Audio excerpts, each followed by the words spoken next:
언더커버라는 드라마를 보셨나요? 공수처를 배경으로 프락치와 운동권 여학생 간의 사랑 이야기가 시청자들의 애를 태웠던 드라마죠. 드라마는 드라마일 뿐이라고요? 그렇지 않습니다.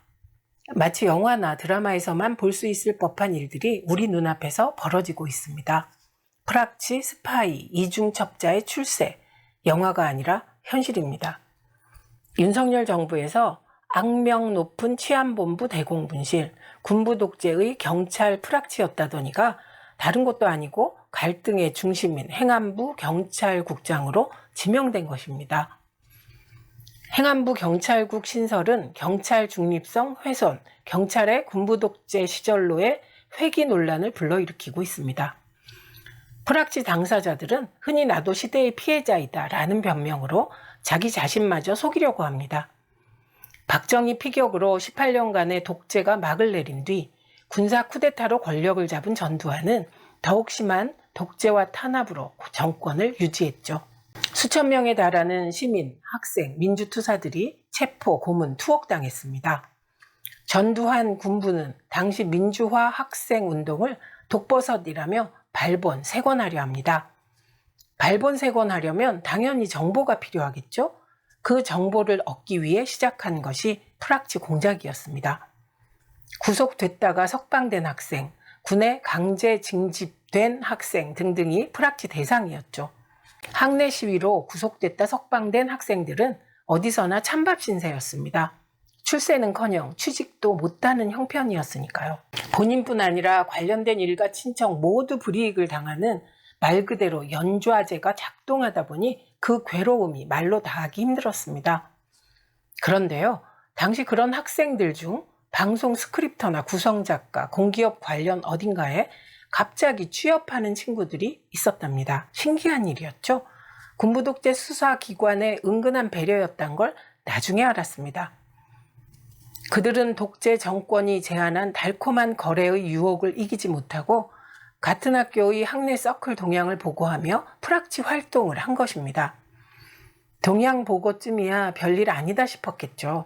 하지만 단순 동향 보고가 심화 버전 보고가 되고 발본 세권을 위한 명단이 만들어진 경우도 있었습니다. 그리고 그 명단이 나중에 용공 조작에 활용될 줄 순진한 프락치들이 알았겠습니까? 돌이켜보면 전두환 시절 학생운동 출신 다수에게는 유혹과 선택의 순간이 있었을 겁니다. 끝이 보이지 않는 백수 생활, 집에서의 눈칫밥, 무엇보다 몰려오는 자괴감. 견디기 힘든 순간에 유혹이 오고 뿌리치기 힘들었을 수 있습니다. 그러나 적어도 우리들 중 99%는 그 유혹을 뿌리쳤습니다. 옳지 않으니까요. 정의롭지 않은 프락치 제안은 거부해야 하니까요. 그게 맞으니까요. 강제 징집당했던 서울공대 4학년 한희철 씨는 자신이 프락치로 활용당할 위기에 처하자 전 현실이 요구하는 비인간적이고 나태한 길을 거부한 사람입니다. 라는 유서를 남기고 스스로 세상을 떠났습니다. 사회의 어떤 곳에서든 극소수의 배반자는 늘 존재합니다. 배반의 대가로 콩고물이 떨어졌을 겁니다. 이유는 복잡하지 않습니다. 그냥 일신상의 안위를 위해 친일한 이도 있고 프락치가 된 이도 있는 겁니다. 살아남아 보겠다는 그들의 발악을 맹렬히 비난하진 않겠습니다. 하지만 그들이 나도 시대의 피해자라며 변명하진 않았으면 합니다. 프락치는 프락치일 뿐입니다. 암살에서 이정재가 열연했던 친일 재판 장면이 떠오릅니다. 저 또한 전과자입니다. 지금보다 세상을 모르던 당시의 최민희. 정의롭지 않은 제안을 거절했고 전과자로 남았습니다. 시대의 피해자라는 그럴듯한 포장지를 거부합니다. 먼 기억 속으로 다녀온 오늘, 그 시절에 대한 아련한 그리움에 젖어듭니다.